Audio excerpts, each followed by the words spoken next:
que lo tengan en cuenta de la siguiente manera. La primera práctica calificada se toma el día viernes de la semana 4. Entonces, mejor tenerlo por semanas. Las unidades de aprendizaje,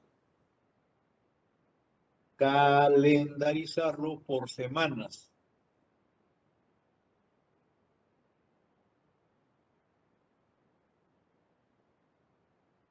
Cuarta semana.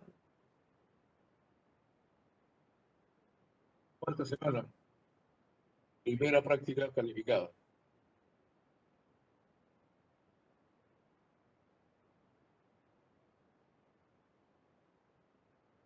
Luego seguiría la unidad de aprendizaje 2.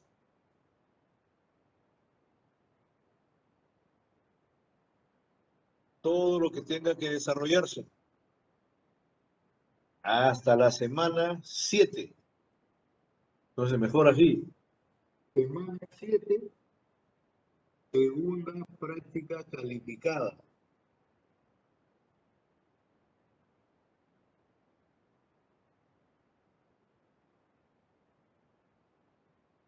Semana 8, examen parcial.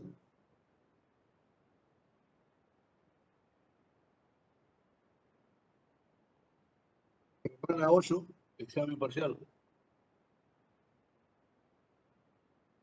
Luego empieza la unidad de aprendizaje 3.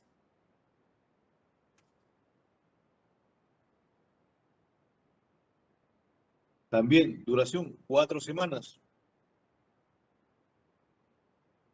Entonces, semana 12, tercera práctica calificada.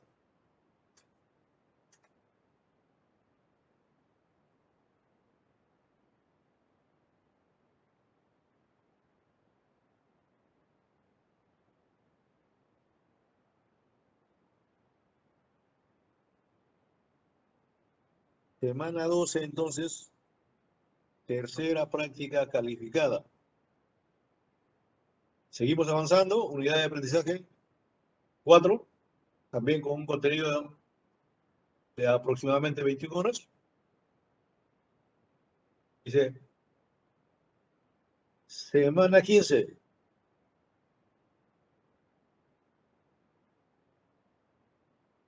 Semana 15.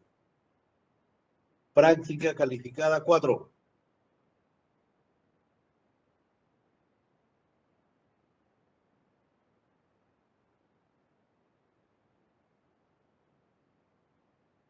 Semana 15.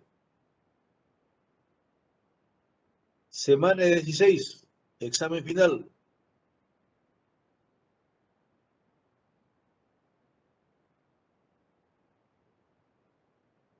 Semana 17. Dependiendo del decanato, puede ser una semana libre o puede ser una semana donde empiecen los exámenes sustitutorios. Momentáneamente, entonces, anotaremos semana 16, examen final. Semana 17, libre. Y semana 18, examen sustitutorio.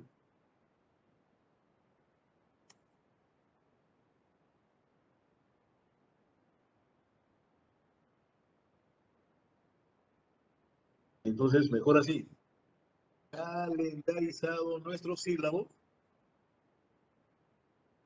Nos guiamos por la semana que va transcurriendo para hacer las correspondientes evaluaciones. Semana 4, primera práctica. Semana 7, segunda práctica. Semana 8, examen parcial.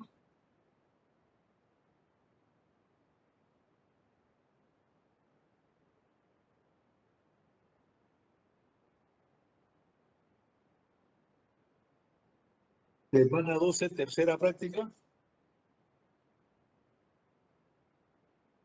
Semana 15, cuarta práctica. Página 16, examen final. Página 17, libre. Página 18, examen sustitutorio.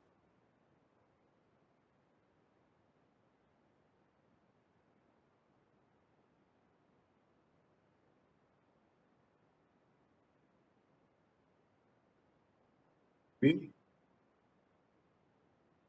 Entonces, estamos conociendo nuestras sílabas.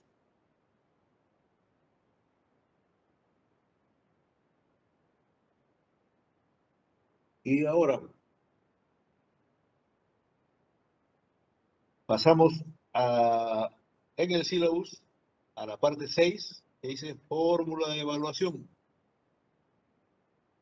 Proceso de evaluación. Claramente, sistema de evaluación, sistema F, que comprende 4 prácticas calificadas,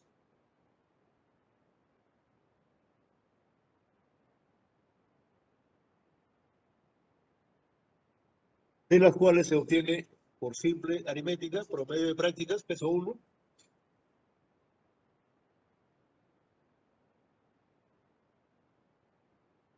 Luego tenemos el examen parcial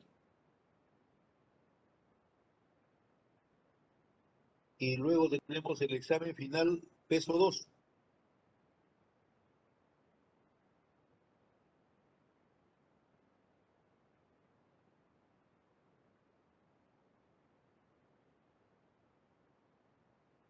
Entonces, examen final, peso 2.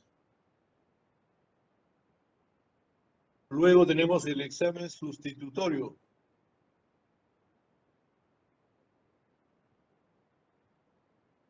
Examen sustitutorio. Con las condiciones que se está indicando. Primero, el examen sustitutorio reemplaza al examen no rendido. Si eso fuera el caso.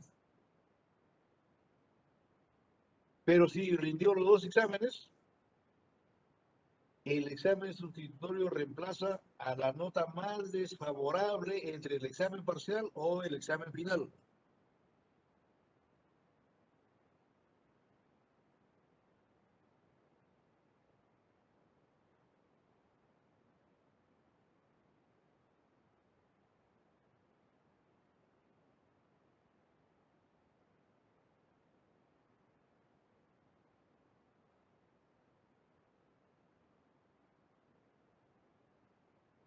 Luego, hay que destacar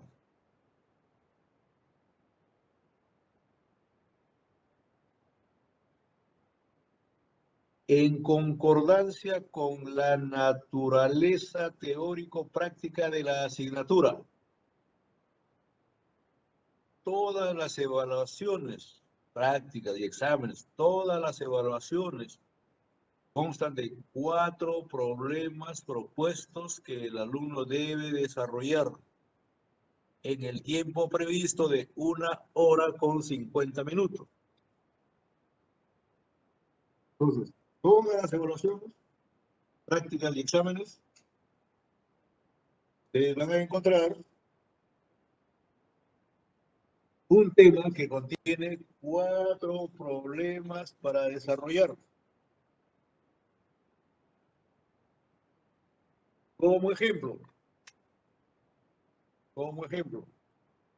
ahí está, caballeros.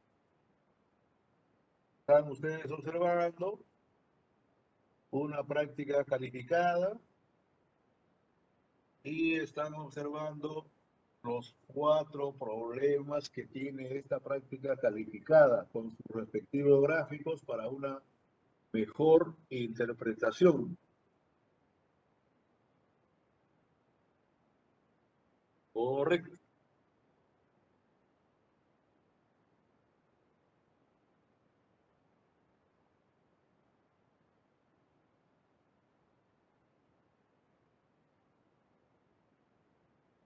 Entonces, la naturaleza.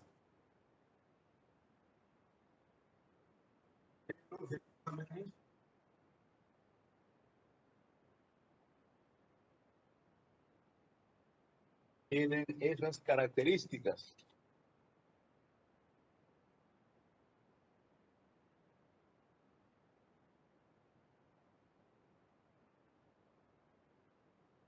Ya tenemos como ejemplo,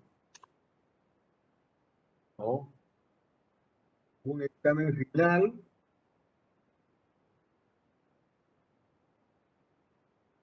Un examen final que tiene sus 4 problemas propuestos. ¿Tá? 4 problemas propuestos para resolver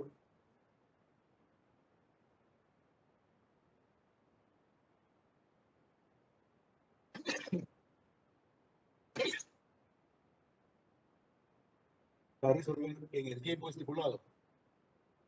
1 hora con 50 minutos.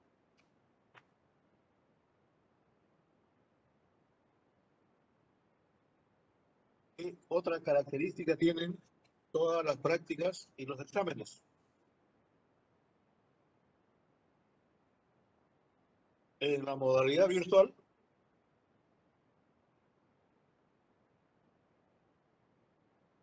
el tiempo para los desarrollos, igual, 1 hora con 50 minutos. Y se considera un tiempo adicional de 15 minutos para que ordenen sus archivos y los suban a la plataforma en formato PDF.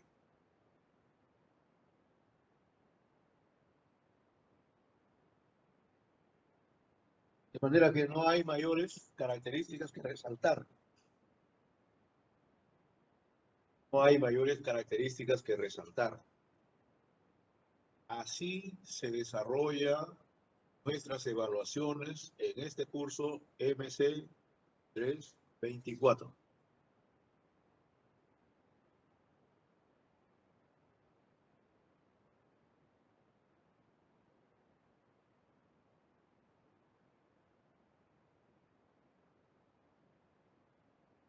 Ahora,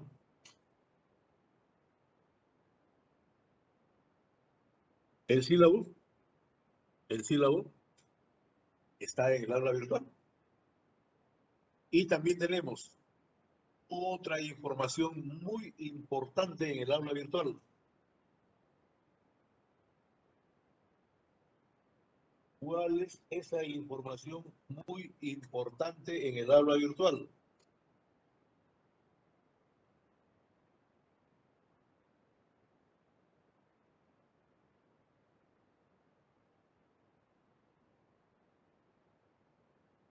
Los problemas propuestos en las evaluaciones. Ojo. Por ejemplo, el problema propuesto para las evaluaciones. El problema 1. Problema 1. La viga de acero de ala ancha que se muestra en la figura. Se usa como viga. En el capítulo de viga, por supuesto. La viga es un perfil estructural.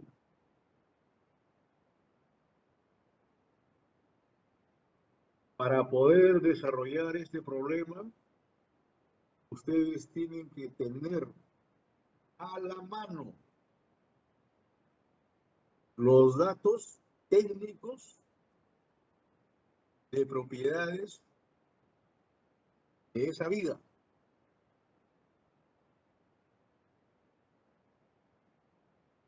Dentro de los datos técnicos de propiedades de esa viga, por ejemplo,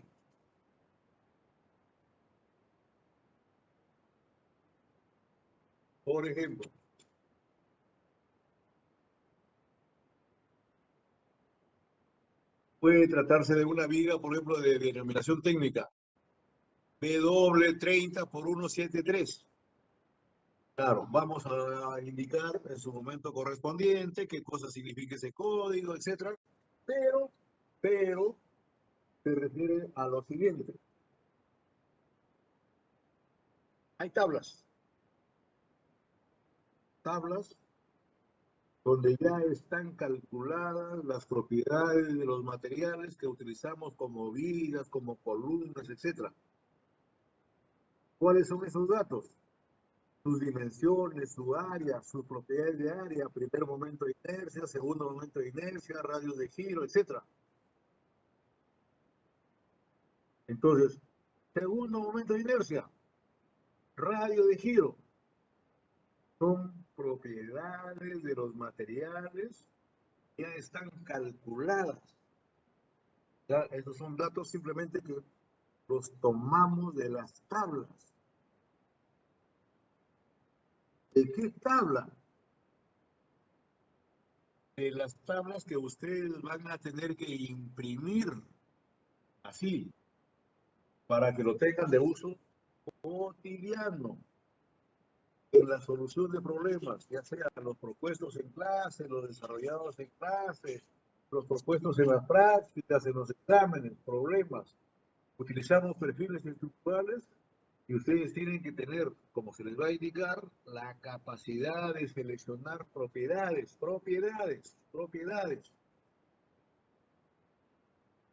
Pues estas propiedades ya están calculadas para la gran mayoría de los materiales que utilizamos como ejemplo en nuestras clases. Las tablas que les estoy mostrando de propiedades de materiales es lo que ustedes van a tener que imprimir. Ojo, ángulos, propiedades. Ustedes tienen que imprimir. Y para trabajar todos con un solo grupo de información,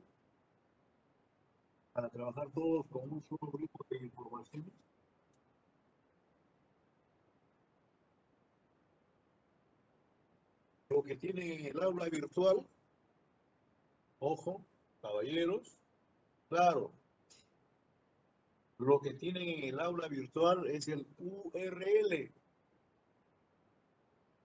de las tablas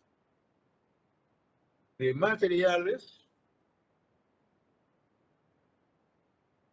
que se ha conseguido y que corresponden a las tablas de materiales que nos proporcionan, por ejemplo, acá. Tablas de materiales. Perfil y la tabla con la cual vamos a trabajar todos para tener una unicidad de datos. La tabla con la cual vamos a trabajar todos son las tablas correspondientes al texto que me estoy tocando. Mecánica de materiales. Autor, Vira Johnson. Cuarta edición. El URL que tienen en el aula virtual corresponde a las tablas que nos presenta Vira Johnson en esta cuarta edición. Todos vamos a trabajar todos nuestros problemas, toda nuestra información técnica de materiales, lo vamos a trabajar con estas tablas. Ustedes tienen que necesariamente imprimir para tener esa información a lo largo de todo el curso y para todo instante. Entonces, claramente, señores, vamos a trabajar con las tablas técnicas que nos proporciona Vira Johnson en su cuarta edición. El URL que se presenta y que ustedes a través de esa información deben imprimir, nos va a proporcionar tener para trabajar nuestros problemas de ejemplo, nuestros problemas de las prácticas y de los exámenes, con las tablas correspondientes a los materiales que nos proporciona el texto de Mecánica de Materiales de Vira Johnson en su cuarta edición.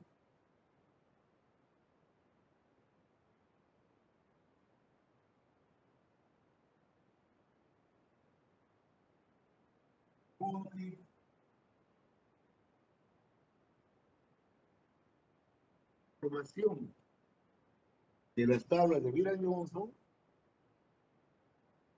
todos vamos a trabajar con un solo grupo de cantidades. Porque de repente, ¿no? De repente, alguien de ustedes va a utilizar, como está en la bibliografía, el texto de Gere. Ahí está. Este es el texto de Gere. Este es el texto de asistencia de materiales. Todos los capítulos del sílabus que utilizamos, todos los capítulos están acá también contenidos en el texto de Gere, están en el texto de Vila-Johnson, están en el texto de Hibeler, en todos los textos. Gere también en la parte final de su texto nos proporciona tablas para materiales. Ahí está. Gere. Todos los autores proporcionan tablas de materiales, todos. Pero ahí está la pequeña diferencia que quiero resaltar.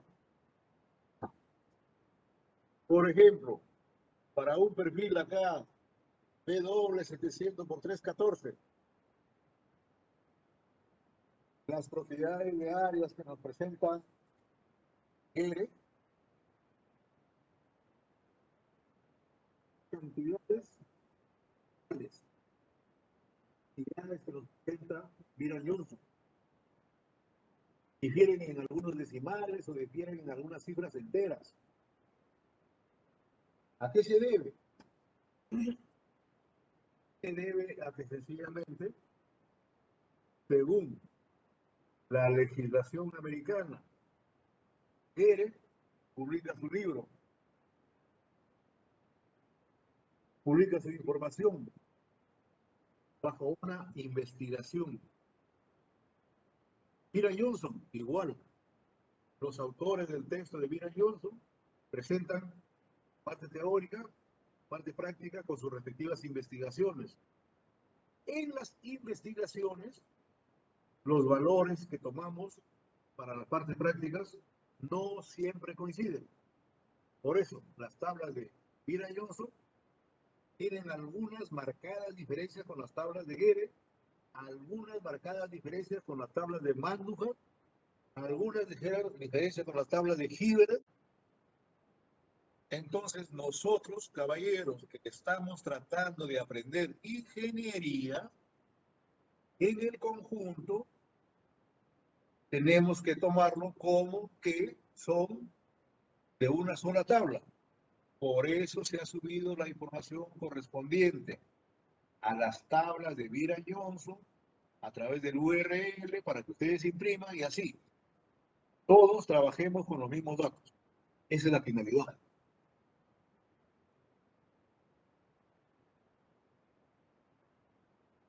Entonces, una exigencia, ojo, una exigencia propia de la naturaleza del curso que vamos a aprender, trabajar con tablas para que todos tengamos las mismas cifras, los mismos datos, los mismos criterios. Ya cuando ustedes, caballeros, les falta poquísimo, ya están en la mitad de la carrera, eso me da mucha satisfacción, realmente los felicito, no se desanimen, sigan para adelante. Cuando ya ustedes salgan a la vida práctica, tal como lo hemos hecho nosotros, algunos profesores que hemos trabajado en empresa, encontramos información de todo tipo.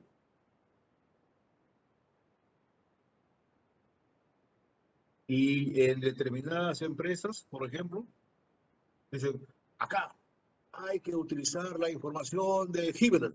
Ah, bueno, todo con Hibeler. En otras empresas, no, acá toda la información que trabajamos es de ASTM. Ah, bueno, igual, ASTM.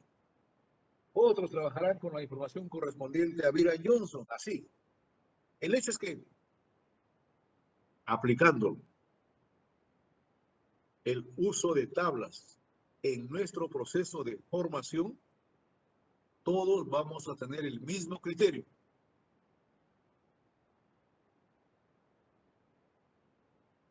Por eso, entiendan, por favor, caballeros, si hay alguna dama, bien, señoritas y caballeros, entiendan, por favor, esa es la idea de trabajar con tablas. Constantemente en todos los problemas de aplicación estamos utilizando nuestras tablas. No son las únicas, ojo, no son las únicas tablas. Cuando veamos en capítulos más adelante, por ejemplo, vigas.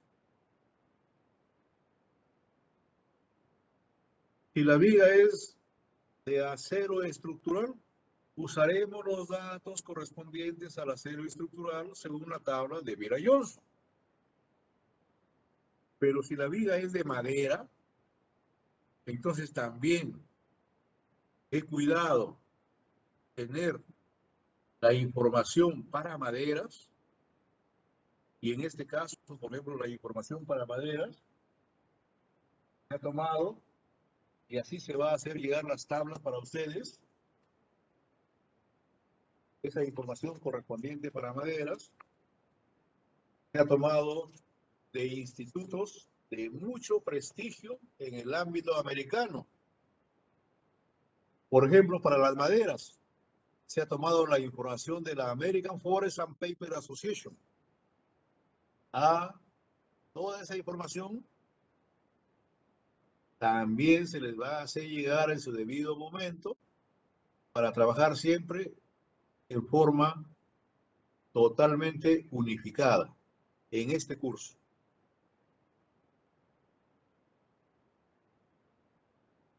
Entonces, cuando veamos, por ejemplo, columnas de madera, es prácticamente el último capítulo,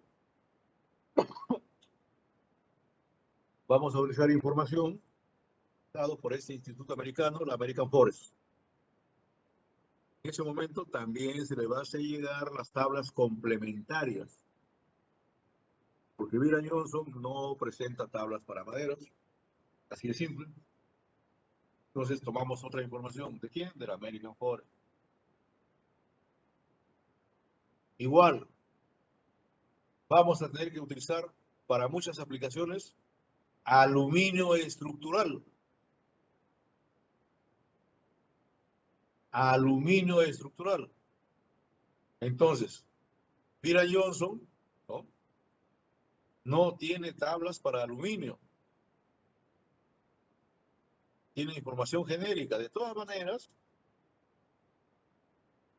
vamos a tener siempre a la mano la información estrictamente necesaria para nuestras aplicaciones. De modo que, caballeros, ya ustedes así, trabajando así en la parte académica, cuando salgan de la universidad, afuera en la parte práctica, se van a desarrollar con mucha soltura, utilizando información técnica, de la cual ya van a tener bastante experiencia.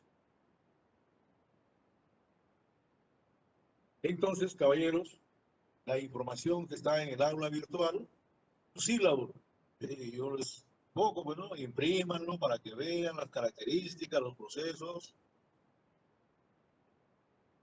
y el URL que se ha subido, que es correspondiente a la información técnica que necesitamos. Entonces, están obligados a imprimir esas tablas y tenerlas presentes.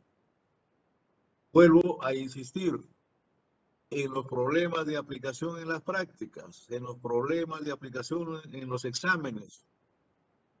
Hay una fuerte cantidad de datos que ustedes tienen que tomarlo de las tablas. Entonces, las tablas, está permitido su uso para todo el proceso de aprendizaje, incluyendo los procesos de evaluación. Así estaremos simulando cómo nos vamos a desempeñar cuando ya seamos egresados de nuestra universidad.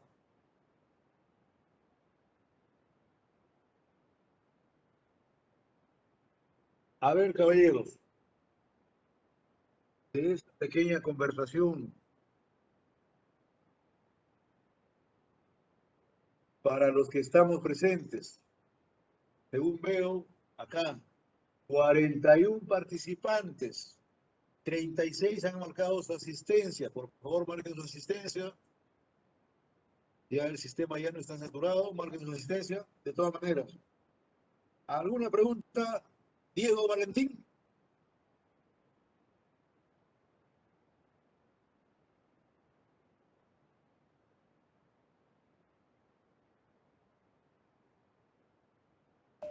A ver, Profesor, una consulta. Buenos días. dígame. ¿Tu apellido es? Josué Palacín. Ah, Palacín. Palacín. Dime, Palacín, te escucho. Una consulta. Con respecto a los libros que usted ha mencionado, los de varios de autores, ¿también se puede conseguir en PDF o tiene usted un PDF o se tiene que comprar afuera? ¿Cómo es esa situación? A ver, bien claramente, nuestra realidad. Primero, la biblioteca de la facultad tiene autorización para prestarle libros a ustedes y tranquilamente pueden sacar cada uno, ojo, cada uno, un libro de resistencia a materiales de cualquier autor y devolverlo al final del ciclo. En nuestra biblioteca de la facultad tenemos más de 300 libros de resistencia a materiales. De manera que ustedes son, con las justas, 46 alumnos, no le afecta en nada. No solamente para este curso de código MC324, sino también para el otro curso de código MC361, que es resistencia a materiales, para las otras especialidades. En total, en la facultad somos un promedio de 180 alumnos en estos cursos. Hay más de 300 libros. Pueden sacar un libro tranquilamente y devolverlo al próximo ciclo. Ese es un camino. Otro camino, la biblioteca de la universidad. Y normalmente tomamos el camino que más se adecua a nuestro proceso de aprendizaje. Podemos tener un libro para nuestra biblioteca y para estudiar y para tenerlo ahí presente, por supuesto. Un libro original como el que les he mostrado de Byron Johnson, por ejemplo, ¿no? A mí no me cuesta nada. ¿Por qué? Porque las editoriales me lo regalan por ser docente universitario. ¿Cuánto me hacen ahorrar? Un promedio de $60 que cuesta el libro en las librerías. Muy bien, $60. Pero para ustedes, supongo pues de que no tienen todos el acceso económico para esa inversión.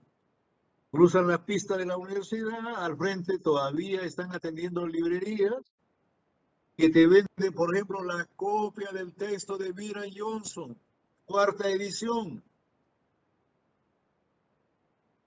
impreso en papel bond, 20 soles, 25 soles. Impreso en papel periódico, desde 15 hasta 20 soles. Entonces, ustedes tomen la determinación que más se adecue a su proceso de aprendizaje en función de sus economías. Inclusive, por ejemplo, inclusive los que venden libros ahí frente a la universidad, usted puede ir y decirle, señor, necesito que me imprima el capítulo 1, 2, 3 y 4 de Byron Johnson. Y se lo venden así por capítulos. Depende del interés que tengan ustedes por tener una información como para nuestro curso. Todos esos mecanismos que les estoy mencionando funcionan perfectamente.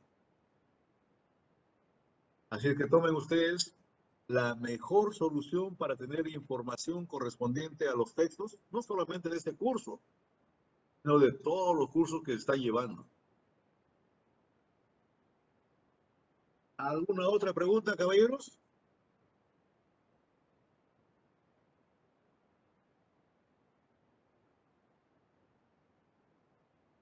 Muy bien, muy bien. Entonces, ya más o menos hemos centrado nuestro proceso.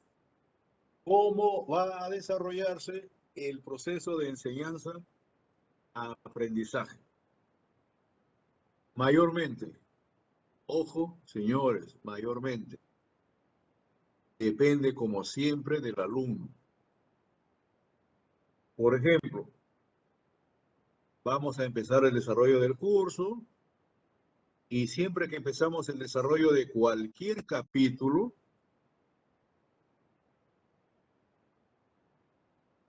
siempre que empezamos el desarrollo de cualquier capítulo, expongo la parte teórica de una manera bastante sintética. Una parte concentrada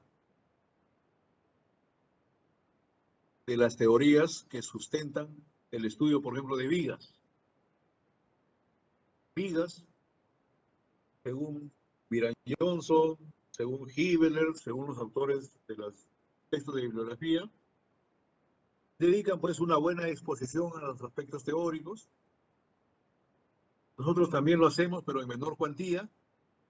¿Y a dónde vamos? Vamos con la mejor orientación. ¿Cómo se hacen las aplicaciones? Entonces, la parte teórica que ustedes tienen que leer, más las aplicaciones correspondientes que hacemos a lo largo de todos los capítulos, son una excelente guía para que entiendan y puedan desarrollar otros problemas propuestos en los textos. Otros problemas que se puedan presentar en la vida práctica. Entonces, de esa manera mixta, desarrollamos los aspectos teóricos y los aspectos prácticos en nuestra asignatura de resistencia de materiales. Espero que hayan entendido, caballeros. Entonces, esa es la metodología que vamos a desarrollar a lo largo de todo el curso. Cuando veamos, por ejemplo,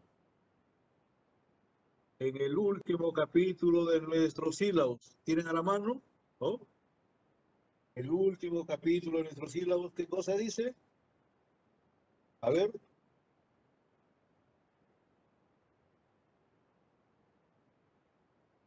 Vigas. No. El último capítulo, columnas. Pandeo en columnas.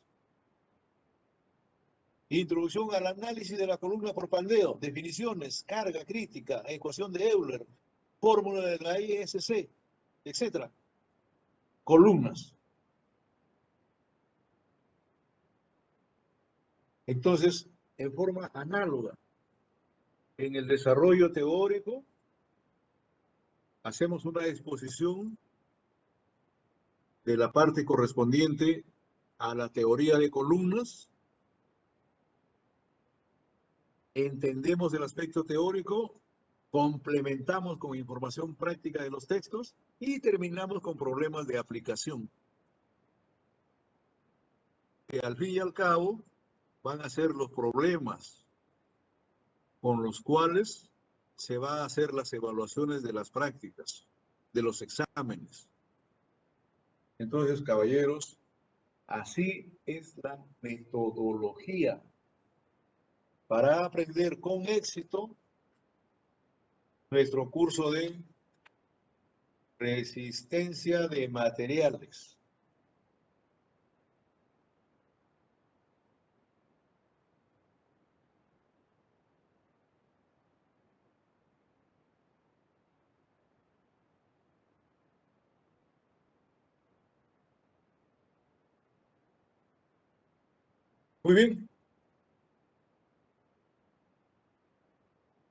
Muy bien, caballeros. Una parte, por no decir todo el curso, se desarrolla también bajo conceptos y aplicaciones que ya deben haber realizado en el curso de estática.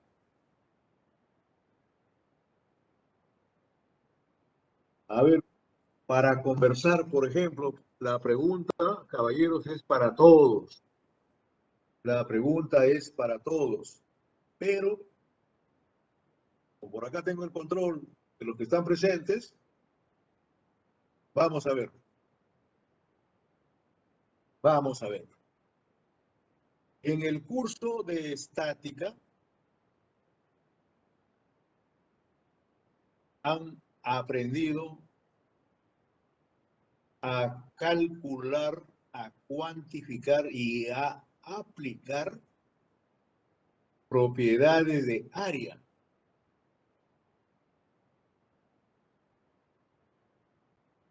Entonces, propiedades de área.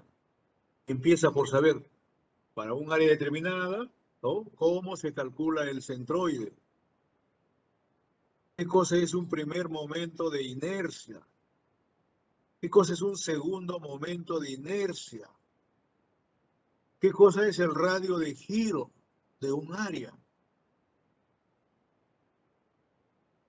A ver, conversaremos pues. Por ejemplo, acá veo que está presente nuestro amigo Juan Carlos Rafaile Ray. Rafaile, no es Rafael, ¿no? Rafaile. Juan Carlos Rafaile, ¿está presente? Hablando. Buen día, ingeniero, sí. Muy bien. Rafaile, ¿no? Tu apellido. O tu Sí, nombre. no, mi apellido. Rafaile, muy bien. ¿Con quién llevaste el curso de estática? Mm, con el ingeniero Ganosa. ¿Con el ingeniero? Ganosa. Yamoja. Muy bien. Ganosa. Ganosa. Ah, ya, muy bien. Cualquiera que sea, porque vos son tres más profesores. ¿Han hecho aplicaciones para calcular segundo momento de inercia de un área?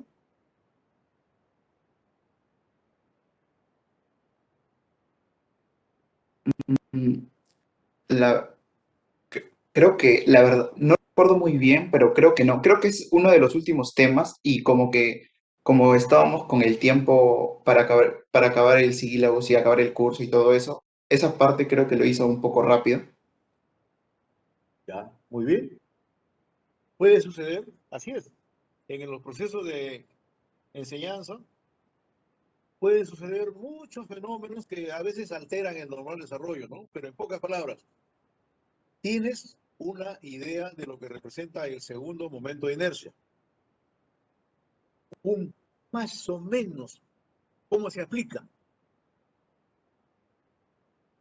cosa que deben haber desarrollado los profesores de estática. Pero si no fuera así,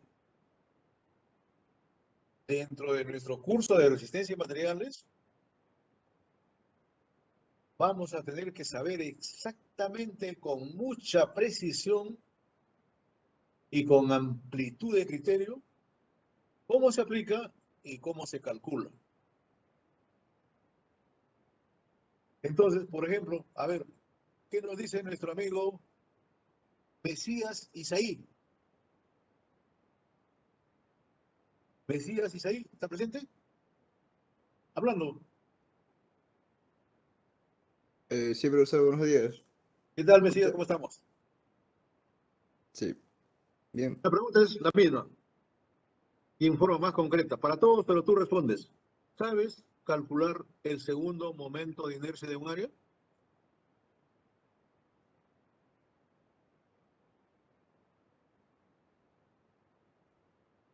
Eh, no recuerdo muy bien, la verdad.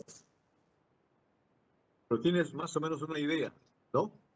Sí, pero no recuerdo muy bien, la verdad. Ya, está muy bien. No, eso no es ningún problema, no es ningún crimen. A ver, complementemos con nuestro amigo Tafur Gómez Roy. Tafur, Sí, ingeniero. Tafur. ¿Sabes aplicar el teorema de los ejes paralelos o teorema de Steiner? Sí, sí, ingeniero, sí me acuerdo más o menos. Ya, claro, está muy bien. Así. Entonces, como lo dice Tafur, la gran mayoría ha visto por lo menos el ejemplo, recuerda cómo se aplica, cómo se calcula el segundo momento de inercia de un área. En este curso vamos a aprender no solamente a calcularlo, sino a aplicarlo correctamente. Entonces, ¿qué necesitamos? ¿Cuál es la base? Necesitamos que ustedes recuerden el teorema de Steiner o teorema de los ejes paralelos. A lo largo de todo el curso, esas propiedades de área lo calculamos, lo usamos constantemente. Cuando ya ustedes sean egresados, y muchos de ustedes van a desempeñarse en las áreas de diseño, en las áreas de cálculo de materiales, eso es de todos los días. Entonces, de este curso, todos, sin excepción, tienen que terminar el curso conociendo las aplicaciones, los modos de calcular propiedades de área, utilizando el famoso teorema de los ejes paralelos o teorema de Steiner. Entonces, de esa manera vamos a unificar los conceptos que ya deberían tener todos y que no siempre se logra que lo tengan todos, con las aplicaciones que vemos en el curso. ¿Para qué? Para que ustedes salgan ya preparaditos, listecitos para desempeñarse en la vida profesional, si es que van a trabajar en un área de diseño o de aplicaciones de materiales. Entonces, esa es la intencionalidad del curso. La ciencia se enseña así, en dosis muy pequeñas. En medicina, a las dosis muy pequeñas se le llama dosis idiopáticas. Es decir, tienes una enfermedad, primero tu pastillita, luego tu inyección, luego tu intervención y si es necesario, pues hay que cortar, botar lo que no te sirve, etc. A los médicos le enseñan así, parte por parte, repitiendo una y otra vez porque ya es una situación muy delicada. Nosotros como ingenieros en la vida práctica podemos equivocarnos, corregiremos, soldaremos, añadiremos material, etc. El médico en la vida práctica, que también puede equivocarse, debe ser en lo mínimo, porque si se equivoca con tu salud, ya fuiste, pues. Entonces, en dosis homeopáticas se dan el conocimiento, tanto en medicina como en ingeniería. En ingeniería, con una mayor amplitud, porque no dependen vidas de nosotros, dependen estructuras, materiales, comportamiento de materiales, etc. Pero igual, lo aprendemos así, parte por parte. Si no han visto los conceptos en estática, acá lo vamos a ver de todas maneras. Y hay que aprenderlo muy bien.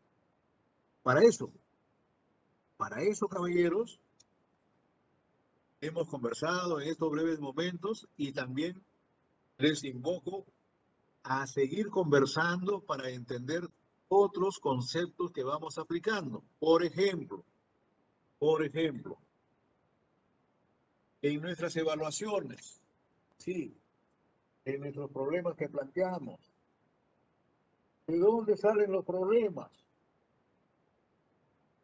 De los libros que tenemos en nuestra bibliografía, de los libros. Muy bien, caballeros, por favor, entiendan lo siguiente. No es mi costumbre coger un problema del texto de Hibler y ponérselo directamente para que resuelvan en las evaluaciones. No. Primero, escojo un problema de cualquiera de los textos, lo resuelvo, evalúo cuál es el tiempo prudencial para que ustedes también como alumnos lo resuelvan. pero nunca pongo el mismo problema. Le hago algunas alteraciones. Entonces, de ese modo, ustedes tengan la total seguridad de que no van a encontrar en mis evaluaciones un problema exactamente igual a como está en Hibbert, o como está en Byron Johnson, o como está en Ridley o en Gere. No. Todos los problemas primero los resuelvo y luego planteo con datos que ustedes tienen que resolver, de manera que se transforma en un problema inédito. Así ustedes también aprenden en forma inédita, no sobre problemas repetitivos. Para que ustedes puedan resolver problemas así en forma inédita, necesitan información, necesitan criterio, que es lo más importante. ¿Cuál es el criterio de ingeniería que aplicamos?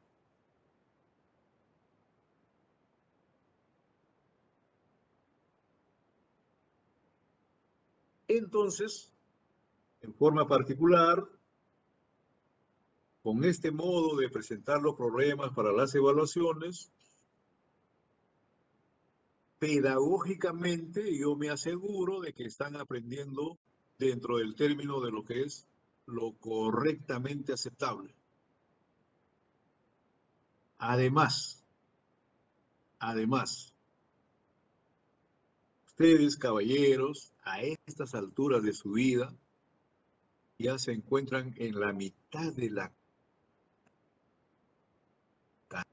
carrera. Nuevamente, felicito. Ya la parte más difícil. Entonces, ¿cuál es la parte más difícil? Supongo yo. La parte más difícil es que ya han superado a estas alturas todos los cursos de matemáticas. La matemática es la herramienta de la ingeniería. A partir del quinto ciclo para arriba, todos los cursos son de carácter aplicativo.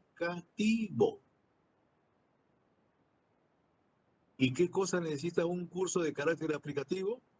Necesita que ustedes ya conozcan toda la parte teórica. ¿Y cuál es la parte teórica? La parte matemática. El ingeniero que sabe, que aprende a aplicar la matemática, es un ingeniero de éxito.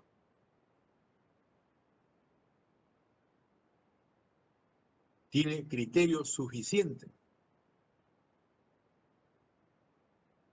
Así como a los niños, primero les enseñamos a sumar.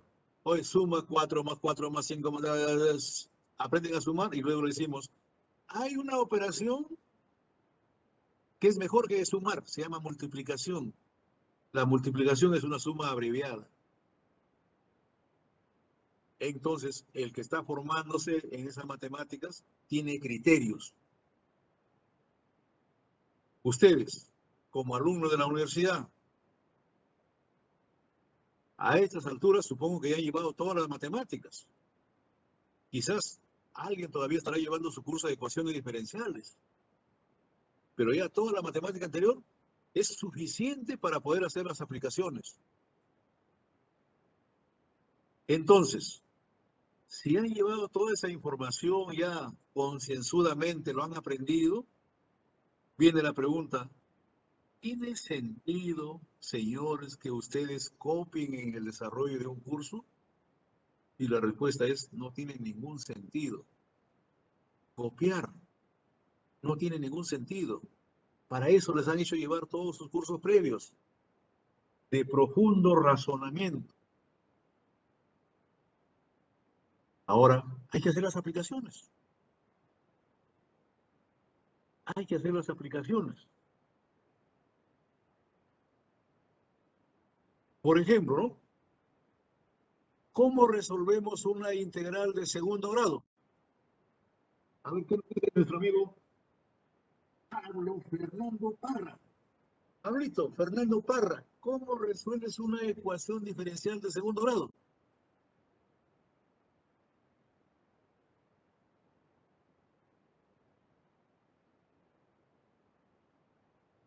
Habla Pablo Fernando. Para. Pablo Fernando Parra, dice, ¿cómo resuelves una ecuación diferencial de segundo grado? Tu micro está fallando, no te preocupes, por el chat.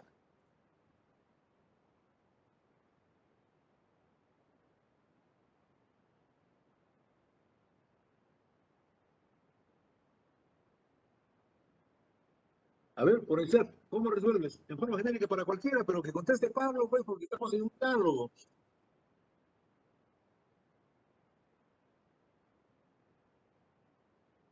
A ver, Caraguancho, dale una ayuda a tu pata. Caraguancho, ¿cómo resuelves una ecuación diferencial de segundo grado?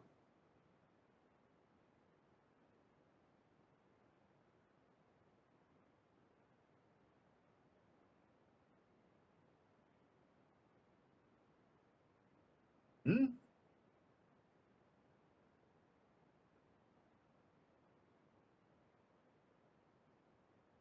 Bueno, entonces, hay que prepararnos para esas circunstancias.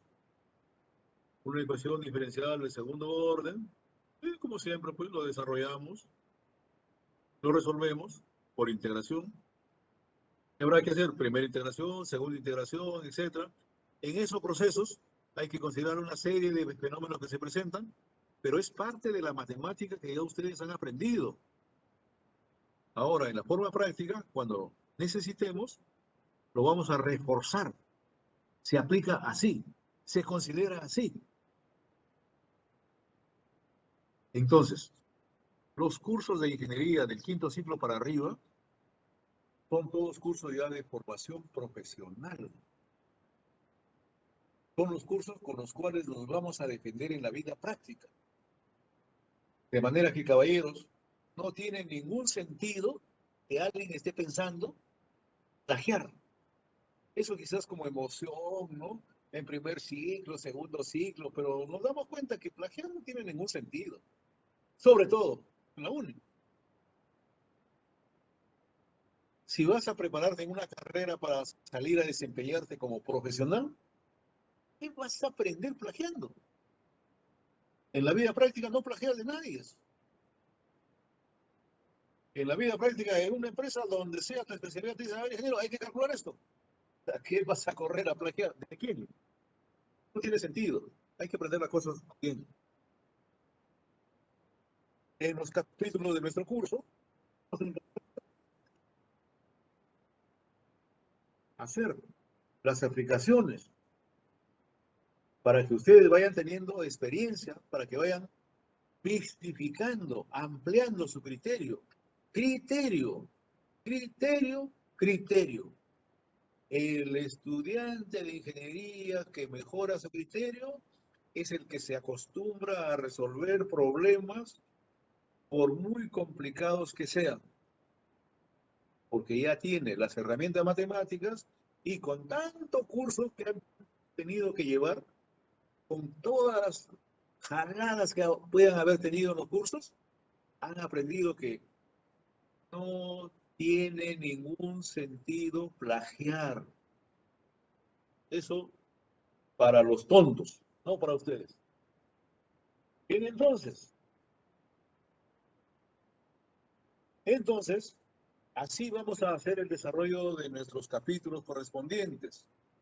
Una exposición de la teoría que ustedes tienen que corroborar, reafirmar leyendo sus capítulos de los textos correspondientes y luego problemas de aplicación para que se tenga en cuenta cuál es el proceso práctico de las aplicaciones.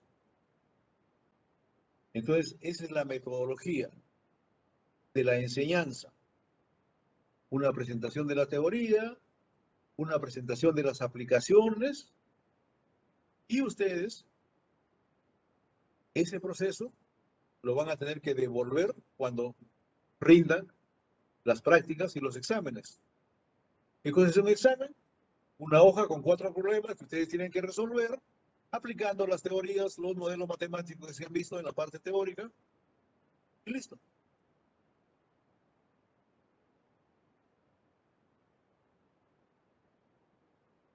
Así es. Entonces, caballeros, quedamos comprometidos. Así va a ser nuestro proceso de enseñanza en este curso.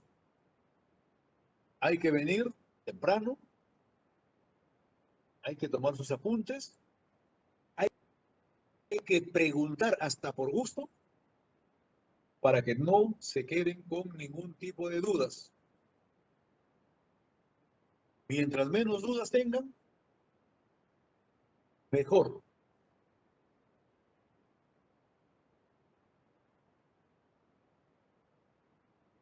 Muy bien, caballeros. Entonces, nuestro primer capítulo. Nuestro primer capítulo en la semana 1.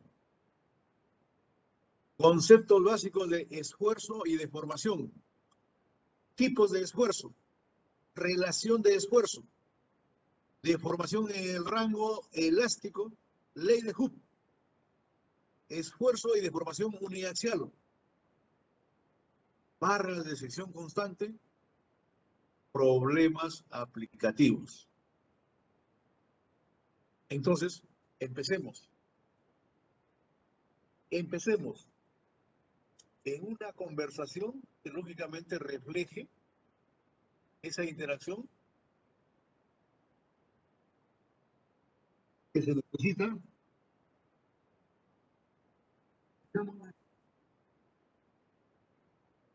Esfuerzo.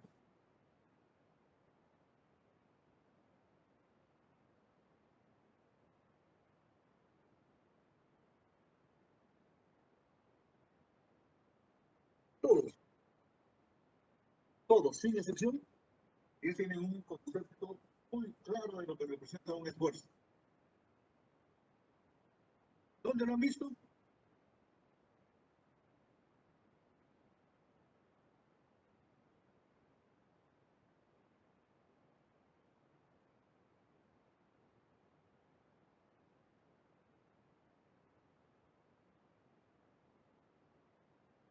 En el famoso ensayo de tracción.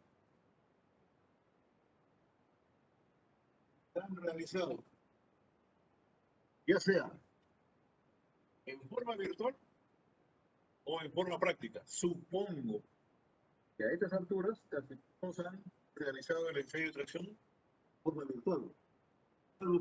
A ver, caballeros, ¿hay alguien que realizó el ensayo de tracción en vivo y en directo en la máquina de ensayos universales del laboratorio número 4 de nuestra facultad? ¿Qué dice Sergio Cárdenas? ¿Capur Gómez? ¿Sí? ¿Realizaron el ensayo de forma práctica? Bien, eso está muy bien. Entonces, vamos a los hechos.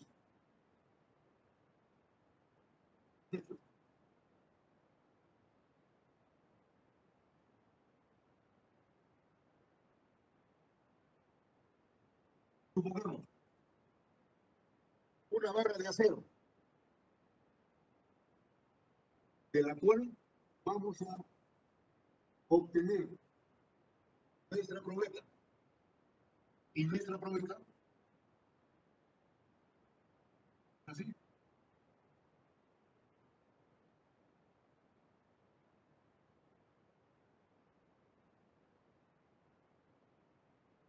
nuestra probeta. En esa probeta, en el laboratorio,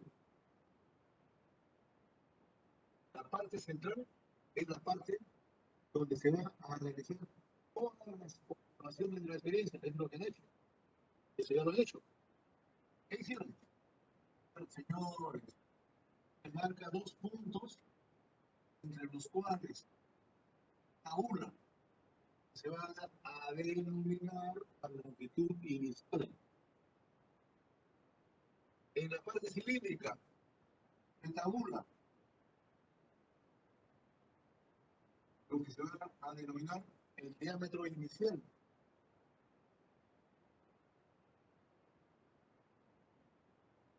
sí, mentalmente, damos este pequeño cilindro, ¿sí? Entonces, este es de su cero, su diámetro de su cero, y esta es el área a su cero.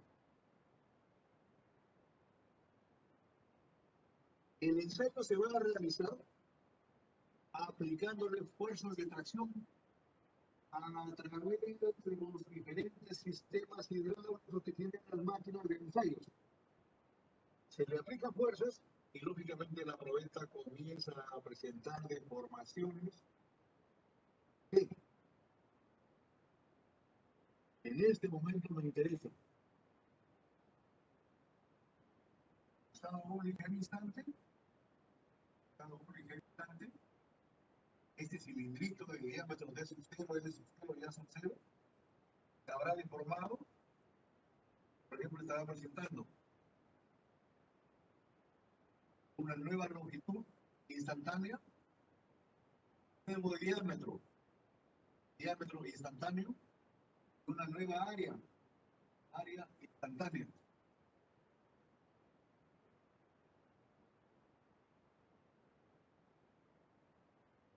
Si seguimos aplicando fuerza, simplemente lo estamos corroborando, llegará un instante cuando se aplica esta probetita, de repente está presentando esta característica.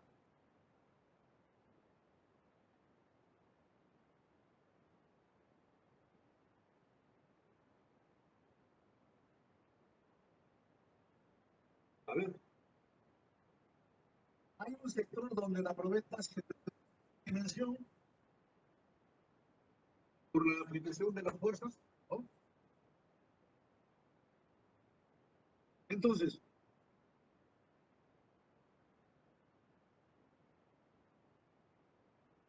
el diálogo.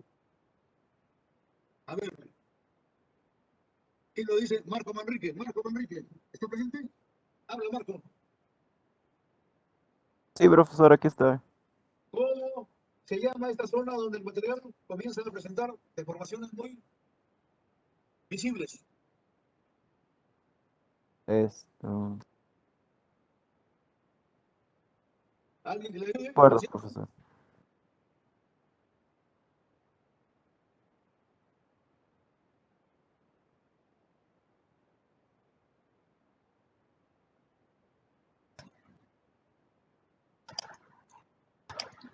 A ver, ¿quién lo dice? Nuestra amiga Doria Quintaya, Cristian. ¿Cómo se llama esta zona? Los muchachos, ¿lo has dicho en serio? ¿Cuál es la pregunta, profesor? La probeta, cuando se va aplicando fuerzas, va cambiando sus dimensiones. Llega un instante en que presenta así una zona de fuerte deformación. Y por ahí finalmente la probeta se va a romper. ¿Cómo se llama esta zona donde se presenta una fuerte deformación? ¿Plástica? Zona de estricción, profe. Zona de excepción. No es lo mismo. Decir zona plástica que zona de extracción. Así como no es lo mismo que pidas 2 tazas de té o que pidas 2 tetazas. No es lo mismo. Acostúmbrense, caballeros. Hay que usar las palabras adecuadas en el momento adecuado para entender y darnos a entender. José Basilio Diego Valentín. Zona de extracción. Entonces, en la zona de extracción ya no hay la deformación que tenemos así, homogénea, ya no. Es una deformación bastante puntual. Por ahí finalmente la probeta se va a romper y vamos a tener la oportunidad de calcular y decir, por ejemplo, a ver acá, concepto, esfuerzo, letra sigma, Fuerza real. En ese gráfico, esfuerzo, fuerza sobre área instantánea. Estos esfuerzos, ojo, tienen que tener necesariamente la misma intencionalidad de expresión, pero ustedes como ingenieros saben que es totalmente diferente. Este esfuerzo se denomina esfuerzo. ¿Este esfuerzo cómo se denomina?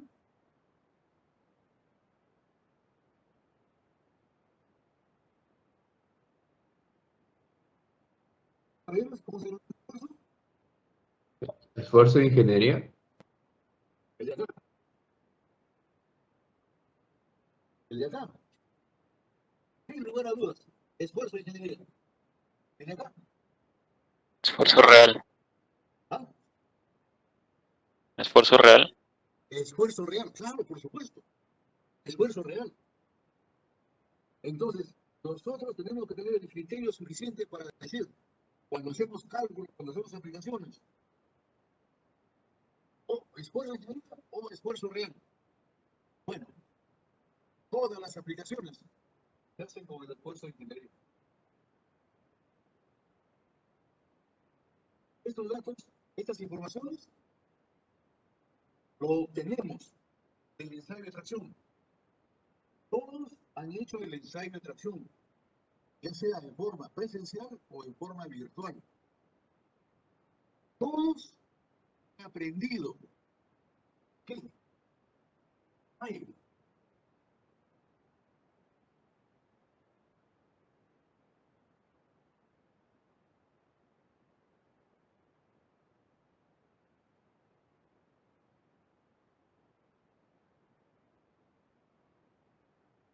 una curva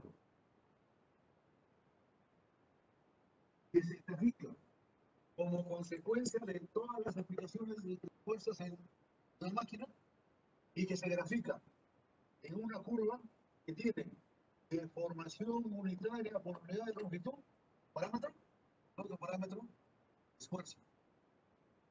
¿Cómo se llama esta curva?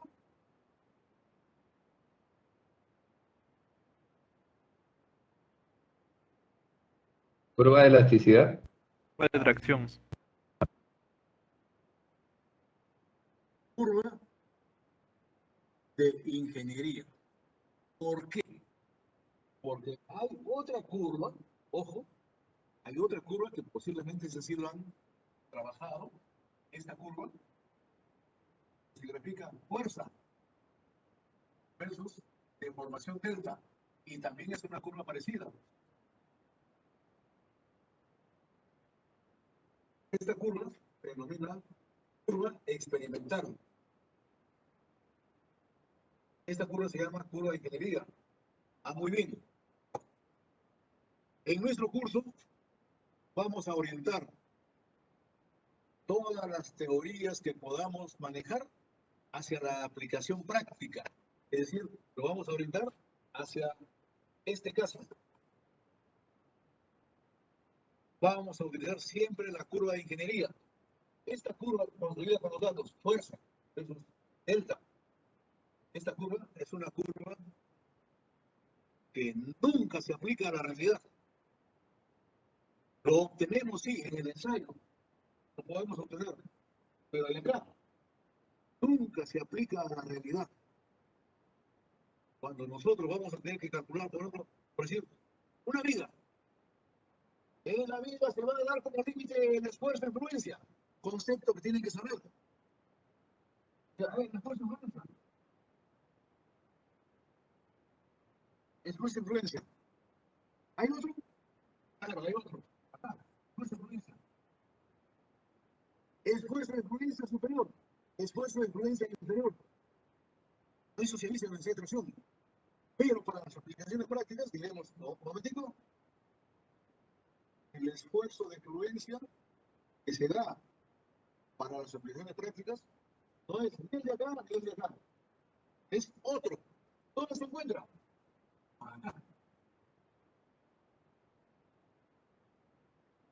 Y vamos a recalcar cómo es posible que este es el esfuerzo de influencia que se va a dar para las aplicaciones. Y que no es ni el esfuerzo de influencia superior ni el esfuerzo de influencia inferior que se presenta en el ensayo del material. Entonces, vamos a ir modificando nuestros conceptos, nuestros criterios, vamos a ir modificando y orientando hacia la parte práctica, porque para eso nos estamos preparando. Todos los aspectos teóricos que podamos haber leído, que vamos a leer necesariamente, vamos a ir modificando para entrar a la parte práctica, a la parte operativa. Entonces, caballeros, más o menos, así va a ser el desarrollo de todos los capítulos de nuestro curso. Ahora, voy a subir al aula virtual, ahí donde está el sílabo, donde está el URL de las tablas. Voy a subir un problema de ensayo de tracción que vamos a desarrollar en la siguiente clase, por favor, en la siguiente clase. Caballeros, su calculadora o en su laptop para que puedan desarrollar los problemas en forma rápida, usando Excel, usando la calculadora, etcétera, para ir afianzando nuestros conocimientos que necesitamos para el desarrollo del curso. Vamos a hacer, vuelvo a insistir, el desarrollo completo de un ensayo de tracción, trazando sus curvas correspondientes, interpretando y aplicando cómo tiene que ser en nuestro curso.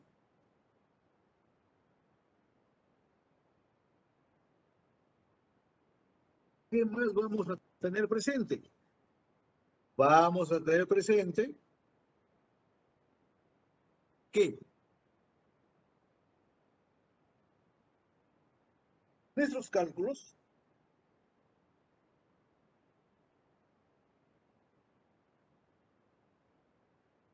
lo vamos a desarrollar con un mínimo de 5 decimales. Y esa normatividad de trabajar todos los problemas con 5 decimales lo vamos a mantener para ir acostumbrándonos a cómo ustedes, caballeros, van a encontrar en la parte práctica las realidades del uso de las tecnologías. Entonces, por ejemplo, a ver, ¿qué nos dice González Perayón? González, hablando. Sí, profesor. ¿Qué es para ti la nanotecnología?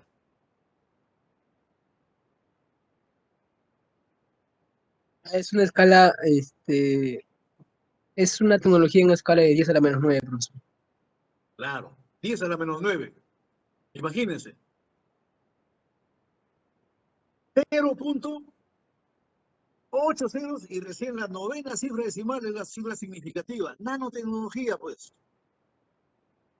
Entonces, ¿nosotros usamos nanotecnología todos los días? ¿Sí o no? Por supuesto que sí. Los celulares, todos los equipos que tenemos, ya están con mecánica cuántica. Cuando vamos a trabajar en las industrias, los equipos, todos están construidos con lo último de la tecnología, con mecánica cuántica. Entonces, 10 a la menos 9 es común. Para nuestro cursito, vamos a trabajar con 10 a la menos 5, o sea, con 5 decimales. Un poquito lejos de la realidad, pero para acostumbrarnos, pues. Entonces, así va a ser el desarrollo de todos nuestros problemas. Todo con 5 decimales truncados. Para ponernos más o menos, ¿no?, en onda. Muy bien, caballeros. Entonces, el problema de ensayo y tracción. Voy a subirlo ahora mismo. Como es abierto, lo pueden ir desarrollando para que en la siguiente clase el desarrollo sea mucho más fácil y lo más interesante, cómo interpretamos, cómo vamos preparándonos para hacer uso de toda la terminología de nuestro curso. Entonces, caballeros, por hoy día, les agradece su presencia. Ya veo que somos 43 presentes y empezamos ya nuestro curso de resistencia y materiales. Muy bien, caballero, muchas gracias. Profesor, disculpe, Diga usted. ¿podría subir al aula virtual?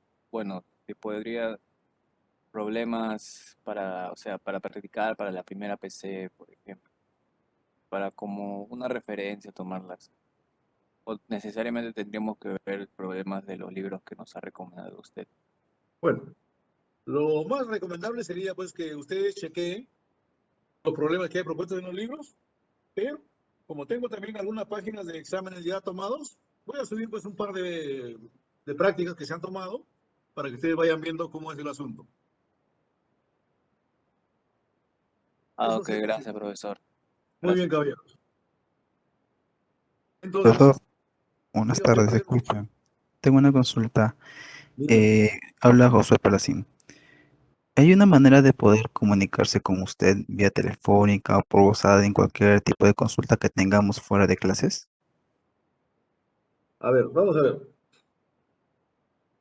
Las comunicaciones pueden ser, mire, yo uso mi correo todos los días y el correo que tenga el syllabus, que es de Yahoo, lo reviso todos los días. Eso puede ser una fuente de consultas, una manera de consultarnos. No hay problema.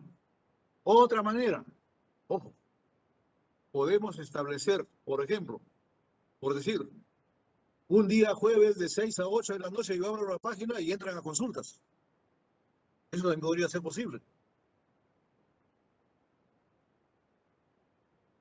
Porque el Webex funciona ininterrumpidamente.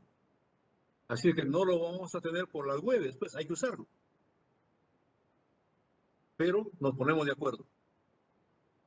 ¿De acuerdo, caballeros? Bien, profesor, muchas gracias. Ok, muy bien. Pues por ahora, muchas gracias. Y nos estamos viendo ya el día miércoles. Eso sí, lo más temprano posible. 10 y 10 ya debemos estar empezando. Muy bien, Hasta luego, caballeros. profesor. Hasta el día miércoles.